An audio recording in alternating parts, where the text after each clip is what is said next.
Hello, everyone. We're back. This is the Future of Technology panel. And you all can come on up. We've got Ariel Garten, Dave Icky, and Walter de Brouwer coming up and joining me. I'll let them formally introduce themselves.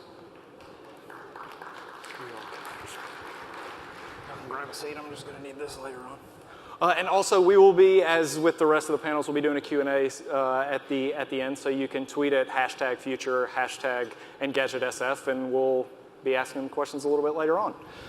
So first off, if I could just, starting with you, Ariel, if you can just kind of introduce yourself and your company and kind of what you do.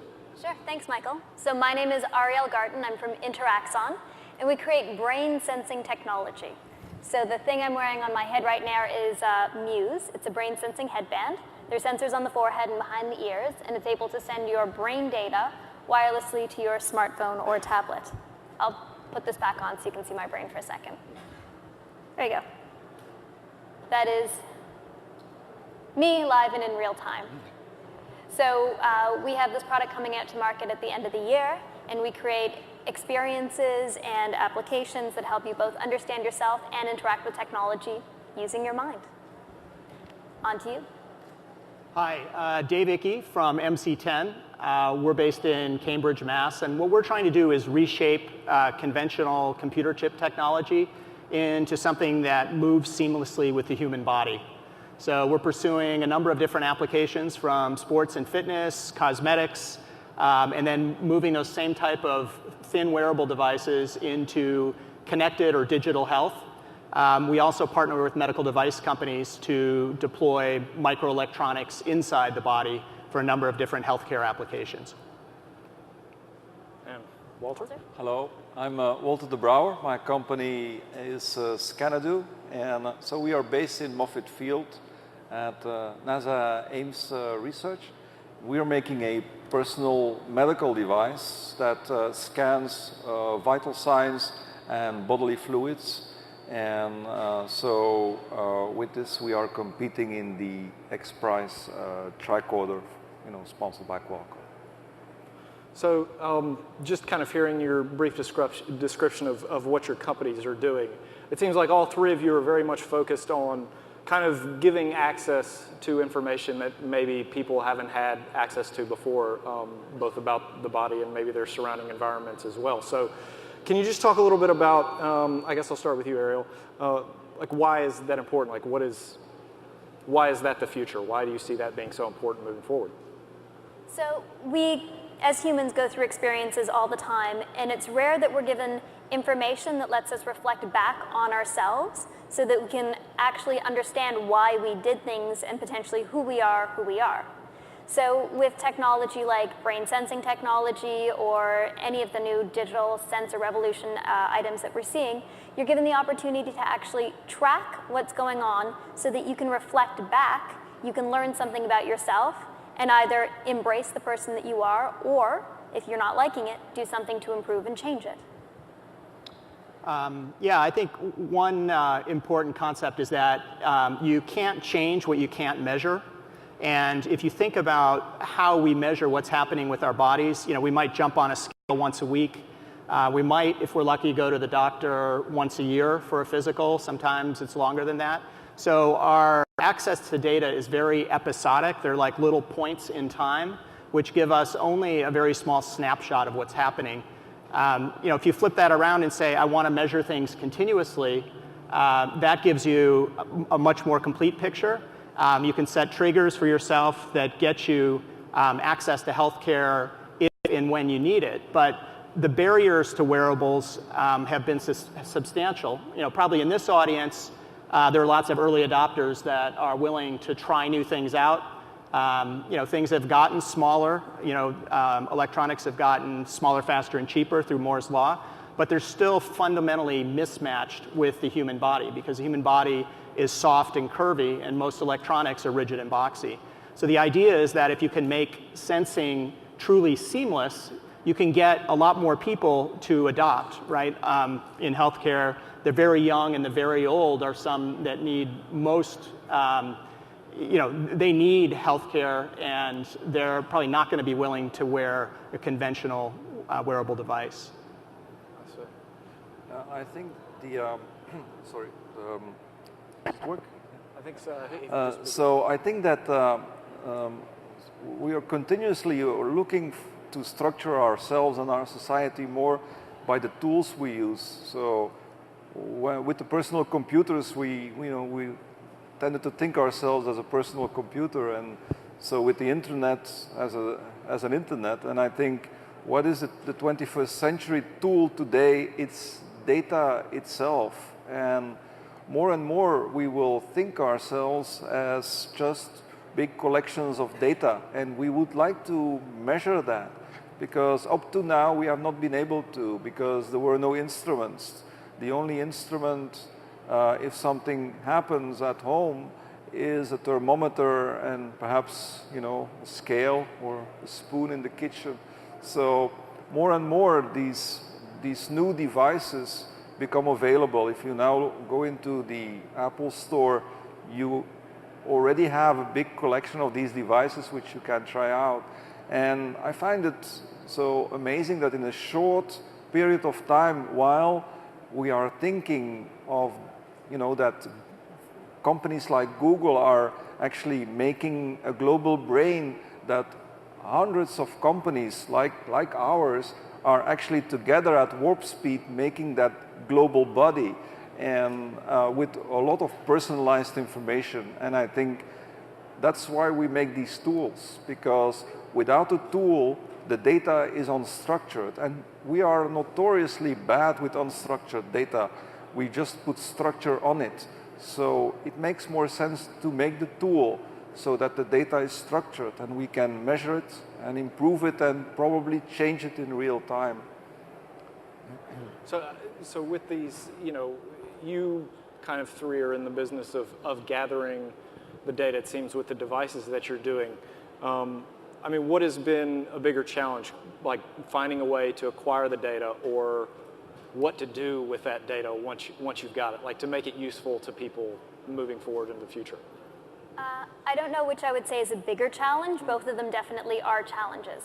Up until very recently, you certainly couldn't just slip on an EEG and be able to know what's going on in your mind. And that's led to the problem of, once we have that data, what do we do with it? Because this sort of era that we're in, where we have masses of data, is really novel. So I might be able to know what's going on in my mind, and I can see very simple measures, my state of focus, relaxation, maybe like, dislike, but moving that into larger, more complex interactions between my mind and machine, or my mind and my own understanding of my mind, is a multi-year process that only starts when somebody puts a device on their head. Only at that point do you have enough data to even have the privilege of having the problem to figure out what you do with all this data. I think in order to get a good insight that can actually allow you to affect your behavior, you really need to have a system solution that's mindlessly simple, right? It's got to work right out of the box. It's got to be something you don't have to think about. No question, mining big data in the cloud and trying to extract that insight is a challenging problem. But I think it's equally important to make sure that you have good quality information, good quality data going in. And if you have something that's bouncing around as you live your daily life, you're going to get a lot of noise, a lot of interference in the data, and you're not going to be able to do much with it. And so I think that you have to look at the entire system. You have to make sure that it works in a very simple way together, so that the user doesn't have to think about it. They're just delivered an insight, or maybe their healthcare provider or loved one gets a trigger or a text or an email that allows them to assess that data. Yeah, I think the challenge in the data is in the data sets which are actually not talking to each other. So if you go to any hospital, you will see, based on real estate, that there is an emergency room where they collect your, mostly electrical data of your vital signs. They will have labs where you can have your urine analysis, your blood analysis, and then they have radiology where they do CT and MRI scans. So, and then in the end, the doctor comes and makes a diagnosis based on these 3 different data sets. Now the fusion of all, imaging data and molecular diagnostics plus electrical data, I think that's pretty challenging. And so with all of these, various companies building out these platforms and trying to solve these problems, it seems to me that there's a real question about having all of this work together. Like that's kind of, and not just in your context, with everything with smartphones, we have kind of siloed ecosystems that are springing up. Do you see in the future that maybe, like, is that going to be the trend that continues? We're going to have, everybody has their own siloed formats or whatever, or will there be a way for kind of everything to come together and work together? I think we're definitely moving towards aggregation. You have siloed concepts as people come into the market with their own silo that they take care of, but very quickly you're seeing cell phone companies coming out with platforms to try to aggregate everybody's biodata. All of us in the sensor world are friends with everybody else in the sensor world, and we keep having conversations about how can my API talk to your API so that we can do something meaningful together. We all understand that data standing alone is meaningless. Data requires context. And the more that you can layer context with different data sets together, the more useful we're all going to be at understanding ourselves. Yeah, I think the siloed world has to go away. These problems are too big for any single organization or company to solve in isolation. So there have to be clear handoffs between different players, different groups. There needs to be some standardization. There needs to be some ways of handling data privacy. It's really going to be critical that that integration and those handoffs are happening, and it's not necessarily natural. In connected health, for example, you have consumer companies and you have medical device companies. Device companies don't typically do much with consumers. Consumer companies are usually somewhat paranoid about FDA regulation, probably with good reason. So some of the teams that can help bridge that gap and connect those things together, I think will have a leadership position and a first mover advantage in bringing some of these solutions to market. And I think it's a really exciting time in the digital health world because the technology is now there and people recognize the big opportunity, and those groups and organizations are working on a common solution that'll deliver a lot of value. Yeah, so we're also, we are a consumer technology company, and up to a year ago, I decided not to go FDA because basically it's about consumers. And although I realize that we are on the evening of probably a big battle for ownership of our own body, I thought, like, why involve a government?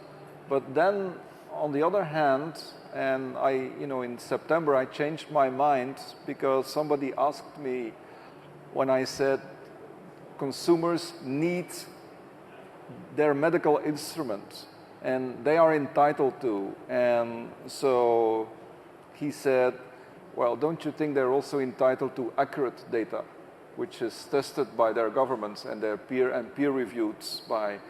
And he was right. I changed my mind and I went FDA because I want to prove that the data that we can deliver to patients and to consumers, can be of the same grade that the data that is used in clinics and hospitals.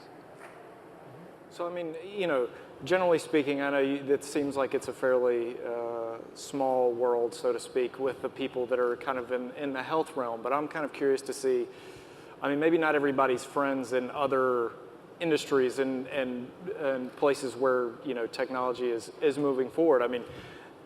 Do you think that those kinds of coming together can work in other aspects of technology and how that can happen, like whether we're talking about, cell phones or home entertainment or anything? Because it feels like a lot of these things, like especially like with your device, Ariel, it obviously has applications for other things, whether it's, in gaming, home entertainment, those kinds of things. And, you're dealing with very different industries. Do you think that can happen even if maybe you don't see everybody at the same conferences and those kinds of things? Like how can we get to the place where everything plays nicely together?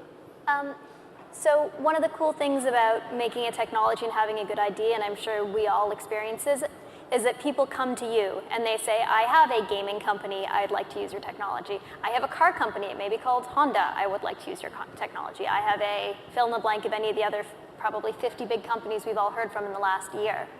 So I think in that way it allows us to be the sort of linchpin that creates a standard that can then develop and disseminate through these different areas, whether it's in gaming or sporting or driving.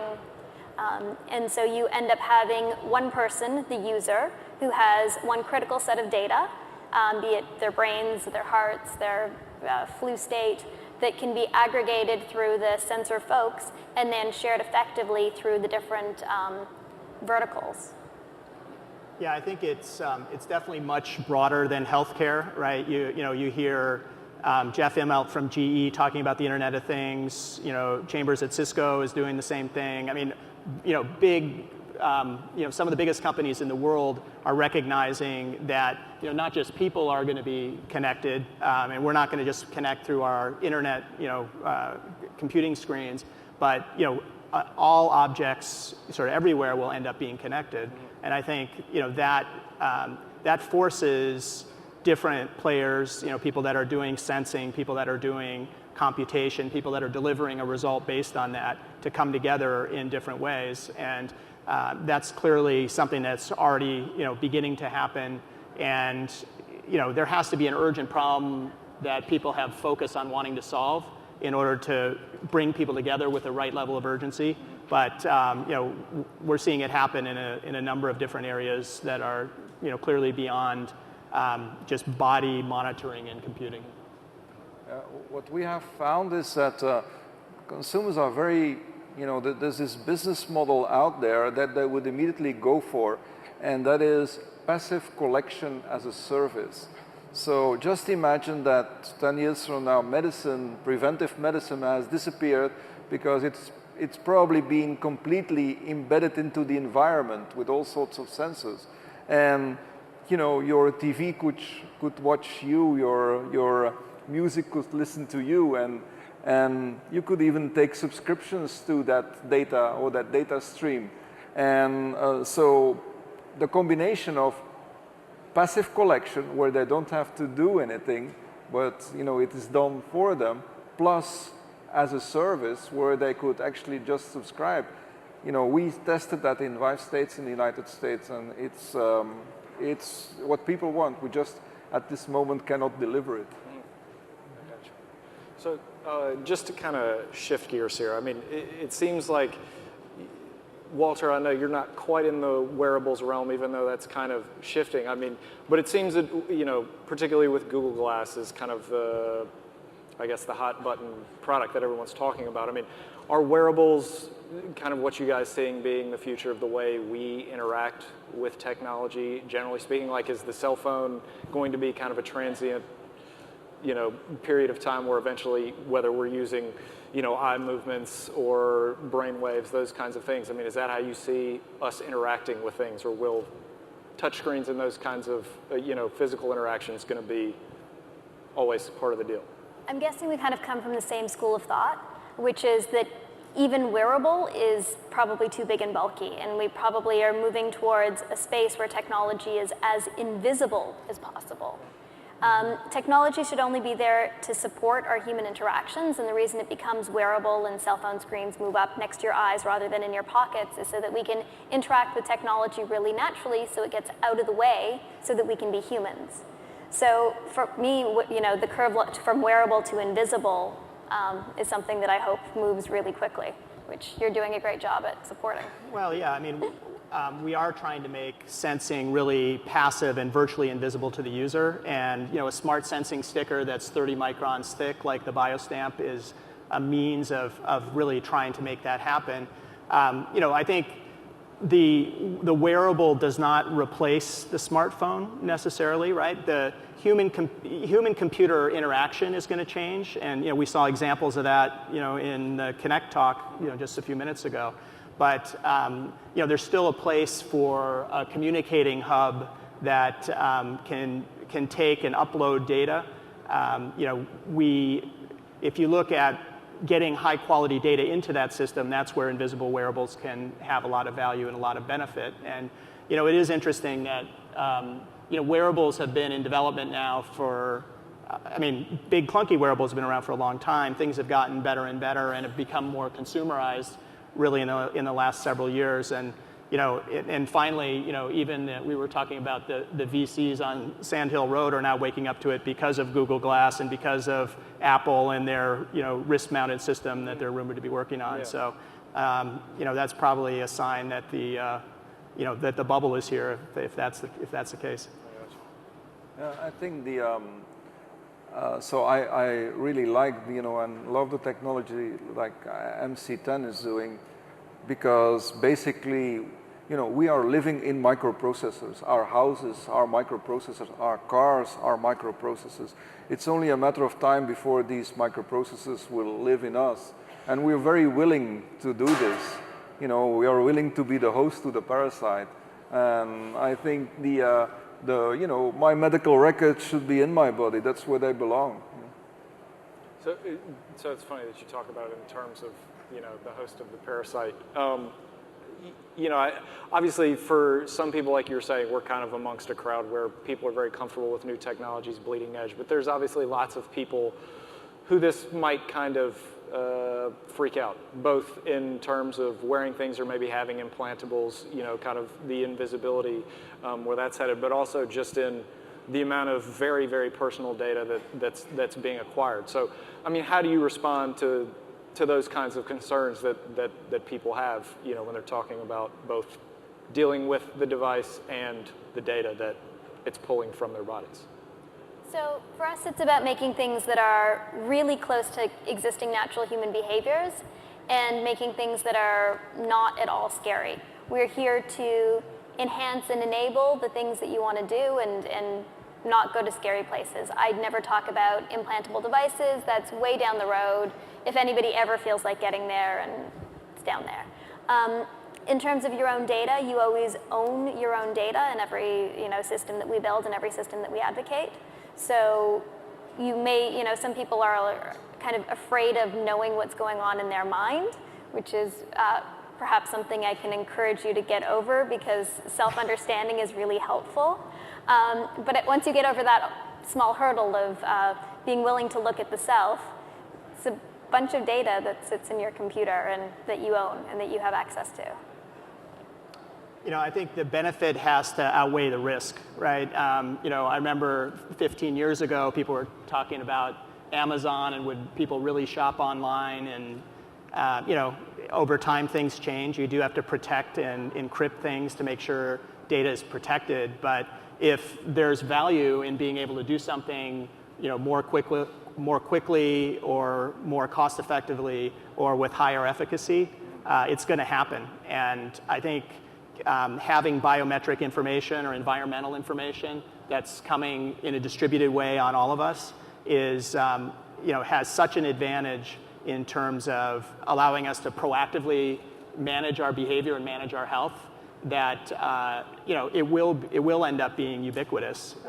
It can be abused like anything, and there needs to be ways of protecting and making sure that the patient ultimately does own the data, so that the consumer isn't violated. I agree with Kevin Kelly that data wants to be common, and so that people should own their own data. And on the other hand, when you look at when you have kids and they are teenagers, when you look at what they put on Facebook, I don't think there will be a lot of privacy in the future. Yes, definitely our concepts of privacy are changing rapidly as time goes on, and you have shifting intergenerational awareness of what, why would you be private is the question. And so you just think it'll eventually be Facebook people will be sharing what their brains are thinking and their emotional states all the time? Like that just seems like a logical outgrowth from where we are today? I think people are kind of doing that anyways. Yeah. You are sharing what most people would think would be far too intimate details about yourself in a network that's broadcast widely. And I'm always curious how that sort of changes the structure of society when we are all comfortable with new kinds of information that we share with one another. When there's a new level of trust and a new level of acceptance because, okay, you're on Facebook. This person shares that he had a shitty day and he feels sad right now, and 50 people can rally around and say, it's okay, we love you, feel better, you're awesome too. Mm-hmm. Well, I think it's a lot easier to change behavior when you have a community behind you, and whether it's Alcoholics Anonymous or if you look at what Nike has done with the Fuel Band and the community they've created and sharing fuel points with other people that is that private information? Well, sort of, but it also helps create an environment where there's positive peer pressure and motivation to take those extra steps, skip the elevator or go do that workout when you're really not feeling like it at the end of the day. But I think we have to go back to this choice. So if you find yourself in an environment where you feel safe to reveal, you can reveal. Yes. And if you don't, you don't. It's always your choice to be private. And you can opt in and opt out and select what you want to share and select what you want to keep private. And different people have different approaches to that. Yeah, I think the main, a lot of companies all over the world now believe in, data mining will save us. It's a sort of a Stockholm syndrome. We'll kidnap the data and it will love us in the future without really having a good strategy how to do this. But I think what I quickly will find out that the data is not so important as chasing the data through your algorithms so that to make your algorithms more precise. And then keeping that data is actually not such a big deal anymore. It's about how precise, how many data points have you chased through your algorithms so that these algorithms almost are free of error. By the way, when you said your reference to data made me think that data is the new kind of oil, and people are going to now be mining for data in the way that we mine for oil. It's going to be the currency. And that leads you to ask, well, if the Middle East was in a massive position of power because they had so much oil, who's going to be in a position of power now when they have data or access to that data? Yeah. Google. Yeah. Well, if you look at companies like Google and Facebook, you can only admire them because they sort of feed us a truth serum where actually we give them everything and they don't even ask anything. This is the age of oversharing, it's narcolepsis or narco-analysis almost. We give everything, so they just have to be there. So it sounds like, obviously with kind of the accumulation and use of data being kind of where I feel like a lot of technology is going to be moving forward and some of the most important technology. I mean, what kind of challenges is it going to be to deal with all of these, with the massive amounts of data? How is that going to happen moving forward? Because you've got all of these various data points, and I know this is something that you're already fighting with now. What is it going to look like in 5 to 10 years when we've got even more and more and more data? I mean, is it just going to be like everything is coming through one source eventually, and we've just got a dashboard that tells us everything about our lives? Is that how you see it ending up, something along those lines? Or, where are we headed? It's a great question. Yeah. You're definitely going to need a dashboard. You're going to be able to need to choose what data is important to you and what's not. There's lots of data that you can collect that you never need to know about, that algorithms will chug away in the background on and then send a notification to your doctor if you need it. You're probably not going to know what data is being generated on you, which is kind of the same situation that we're in today. When you go to a pharmacy, they store that data and then they sell it in aggregate to pharmaceutical companies. We're going to, more thoughts? I'm just thinking that there's a sort of critical point or a tipping point with data where once you have enough of it, you can start to do some amazing things with it. If you don't have good access to the data in the first place, it's hard to draw trends, it's hard to be predictive or prescriptive based on information. But if you think about being able to capture a vast amount of data from a lot of different people, suddenly there's a rich database on people of my age and and background and history, where I'll know how I'll react to a certain drug, or I guess it complements the sort of genome mapping and other information that's allows us to deliver much more personalized treatment or therapy. And so I think that the technology is there to handle vast amounts of data. Data storage has gotten almost infinitely inexpensive. So it's definitely gonna happen. And I think the exciting things are getting enough data in certain areas where we can start to really change the way we use it and deliver valuable insights or solutions back to even small groups of people.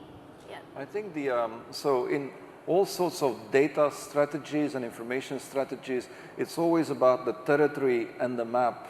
The territory is our health. Somebody put a map on it, which is medicine. And so if you give these tools that we are now making to the crowd, so they will rewrite the map. So medicine will never be what it is now. We are at this tipping point. And probably our grandchildren will say, who were these people who lived like that? Who were these people who were passively just waiting for stuff to happen without acting, without even being, being angry that they didn't have the knowledge? We will not understand ourselves in the future anymore, I think. Just one other example of an area where there's a lack of data today, and having data can really help change behavior. We're working on a product called the Check Light, which is an impact indicator for contact sports. Today, if you get hit in the head, you don't really know what happened unless it was something very severe. If you can quantify that data, collect it over a whole season of hits on the playing field, you'll have a much better understanding of what that means to your overall health. It doesn't necessarily correlate directly to things like traumatic brain injury and concussion, but you can finally build up that database to understand what it means to have certain types and frequencies of contact and hits. And today, there's just not a lot of information. Either you're passed out or you're dazed and you're going back in the game, and that's how people get hurt. It's actually really amazing how little we know about our bodies. Mm-hmm. It's utterly amazing how little we know about ourselves. Mm-hmm. When we look at the opportunity to look at massive amounts of data, science just completely gets turned on its head. Because typically in science experiments, the real factor when you ask, was this a meaningful science experiment or not, is your N. Was the N big enough to get some statistically meaningful results? And when we finally have sensor solutions that are able to track and create massive amounts of data, you finally have statistically significant results. Right, and doing that in an environment that is not just in a sleep lab overnight, or when you go into a clinic, but instead as you're living your daily life, whether it's when you're sleeping, whether it's something discrete you can wear when you go to the office, but collecting that like moving video as opposed to a single isolated data point really changes things, I think. Science can literally get real. It can get into the places where we live our daily lives, not in the constraints of a lab. Exactly. Yeah, so what we wanted to, so with the consumer medical device, what we wanted to, or what we want to arrive at, and this was our view from the beginning, is, you see, if we check each of us on the internet, our visual life starts 15 years ago when Flickr came on. We have actually no pictures prior to that which are floating around or which we can consult. We have probably boxes of them which we haven't scanned in because the definition wasn't good. And so I think when people have this medical device, it's like a time machine where in 2015 they can look back in 2013 and say like, how was I doing then? What were my vital signs? Which meds did I take? How did that influence my sleep? And so how did I come to where I am now? What is the history of how I compensated for a loss of things, or how do I feel better now? I think the power to see if your meds work and to deduct for yourself where did this come from and how do I make my feel better, I think that will be an enormous liberation for each of us, I think. So just kind of in a more general sense, I mean, outside of what your individual companies are doing, I mean, what kind of things are you seeing coming up on the horizon, and what technology do you see coming down the pike that excites you the most, or that you found, could be the most transformative, if any? Oh, that's a good question. I think the area of personalized medicine, whether it's trying to develop medicines that are very specific to a certain person, their DNA or their genome map, as well as sort of how tall or big or responsive to different things they are, is a true disruptive game changer. I mean, it's amazing that if we take a prescription drug, I mean, I guess they titrate it slightly for weight of an individual, but there's a lot of one-size-fits-all treatment for things that probably 20 years from now we'll look back and say that was crazy. It's amazing that medicine works actually, given the variation, because we're all actually mutants, and we sort of obey to a study of averages, which we call medicine. I think in 5 years from now we will find out that medicine is protean and not unitary, that there is no medicine, but we're all very much different, and what may be fever for me or a high heart rate for me might not be good for you. Or so in everything that I spend a lot of time in hospitals and how hospitals work, and I love quantification and I love numbers, but in the end it's just an illusion to know that we are in control, but it's an illusion that is very powerful to us, because you are basically only as healthy as you tell yourself, and by watching the numbers it's a sort of a biofeedback and you get better. To pick up on what you were saying, the idea that there are no baselines and that we are all our own baselines is a really important part of quantified self that doesn't come up often enough. Everyone thinks that when you're trying to look for numbers and you're trying to look for measures, you're trying to look to a norm, and everybody always wants to know, oh my God, am I better than the norm or worse than the norm? And that's not the question we should be asking. The question is, where do I sit? Where do I want to go? And how can this motivate me to get there? Because the numbers are not going to solve your problems. The numbers are not going to make you healthier. It's simply this small amount of insight that you have that then allows you to motivate yourself to improve and enhance and enable how you want to be. So this sort of data game or this number game is also on a certain level just a bit of a trick that works with our own human consciousness to bring us to the places where we want to go, to better health, to better self-understanding, to better cognition. And we get in a dangerous place where if we rely only on the data and too heavily on the data, it's a supporting part of the story.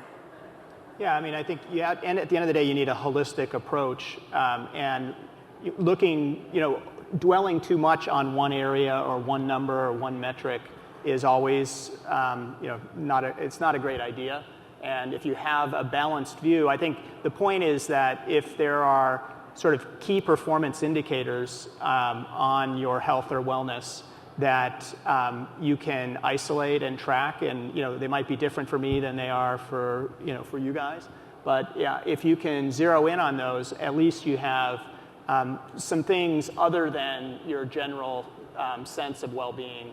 And I think being able to diagnose things before we feel them, as sort of a leading indicator of what might or will happen to us, can be really powerful, because it kind of gets back to how healthcare works today, where it's very reactive, and sometimes we end up having a catastrophic event before we end up in the emergency room. And if we instead had an early warning system, we could go get checked out, even if we're feeling fine, or we just thought we were tired that day or whatever. I must say, like, so easily the debates on changing your health, arrive at a sort of a point where people believe that we can correct ourselves. And basically, I'm not interested in correcting myself, because I tried it so many times and I only change to avoid change. But I would like to be more documented in when I do something. And when I do something bad, like for instance, the third whiskey in an evening, which I shouldn't have drunk, I want to know that this is bad for me and that I do this in a documented way rather than, not knowing it. So it sounds like what you're saying is, because it seems to me like a lot of what we've been talking about here is like providing people with information for their own behavioral modification, to be able to improve yourself. But you're saying you're not really interested in doing that, Walter? It's like the information is enough for you? Well, we all pretend to, and I'll pretend with you collectively that we're all going to change and all going to be good, but in the end we don't. We keep it up for 3 hours and then sort of fall back in our position. Yeah. So for me, it's the opportunity for agency. When you have understanding, then you can make choices. And you can make the choice to do absolutely nothing, or you can realize that there is the possibility to do something, and if you so choose, do it. I am an entire advocate of loving yourself as you are, and change is only interesting if you find it interesting. And I believe data technology is also there so that you can understand who you are more deeply, and that in and of itself is a phenomenally fascinating and meaningful pursuit. If through that discovery you just find some little things that you may wish to change or you may wish to enhance, you have the opportunity to do that and potentially more data to do that with.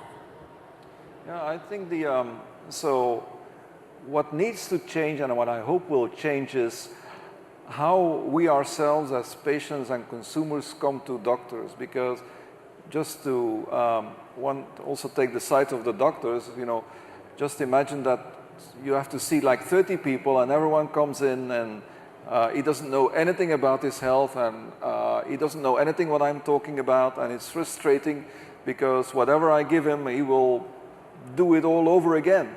So, and I just have to keep his records and I don't have a lot of time, and they hold me accountable. So I would rather have a more sane relationship with my doctor where I have like this enormous amount of information and he's my information analyst and he can tell me something that I really need, a point of view in that overflow of information.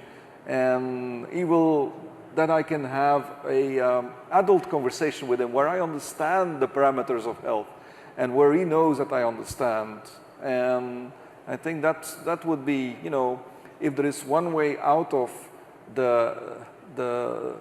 our systems that are breaking down all over the world, our healthcare system, if there is one way out, that has to change.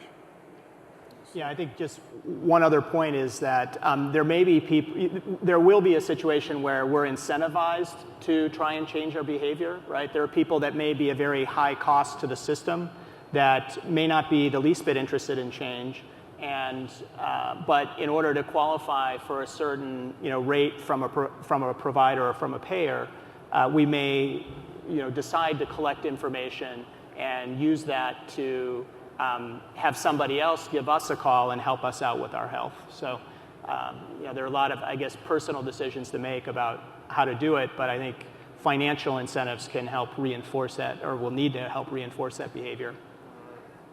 So just kind of last question here. I mean, how far out do you think we are before? I mean, I know all of you have your products coming to market in the near future, but obviously this is kind of like the first gen of a lot of these type systems that are starting to get integrated. I mean, how long do you think it's going to be before people are regularly learning a lot more about themselves and are able, and these kinds of products are ubiquitous and aren't just showing up at events like these and at CES, and like they're actually in the hands of a large swath of population. How soon is that future going to be here, do you think? Well, in some ways, that future is absolutely here. Your cell phone probably has 12 different sensors, 17, some massive number of sensors in it. So everyone with a smartphone in their pocket, which I'm guessing is a large proportion of the population, at least in the developed world at this point, they are already participating in the sensor revolution. When are we going to start to see people with more devices on their bodies? Probably in the next 3 to 5 years. You already have a massive upsweep with small devices like Fitbit. Their numbers were 5 the first year, 20 the second, 100 the third year. So you're seeing really an exponential ramp. Yeah, I think that as the devices themselves provide information that's more useful, we'll see a rapid uptake in adoption. And I think the other piece is if we can overcome some of the obstacles to adoption, like discomfort or something that's noticeable. If we can have something that's virtually invisible to the user, extremely comfortable but still delivers high quality data, we'll see rapid acceleration in adoption from consumer health and wellness to connected health. I share that optimism, and as a card-carrying member of the baby boom generation, so we are of course completely committed now. We have just reinvented retirement. It now happens in the next life. So I think that we will put everything, all the efforts that we have now in actually changing that healthcare system.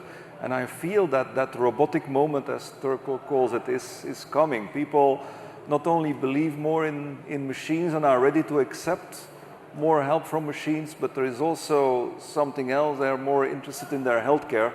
And so, of course, the numbers are also now getting very interesting. So I think baby boomers have invented the future. They are now going to try to prevent it, which will be good for everyone because diseases can be delayed and prevented, most diseases. So I'm very optimistic about the next 5 to 10 years.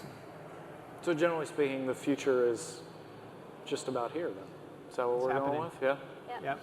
All right, well, that's all that we have for today. Everyone, thank you, Ariel. Thank you, Dave. Thank you, Walter, for joining me on stage here. And thank you all for coming. That's all I've got now. The show floor will be open, and there will be some food trucks showing up out front. So thanks, guys. That's all we got for now. Thank you.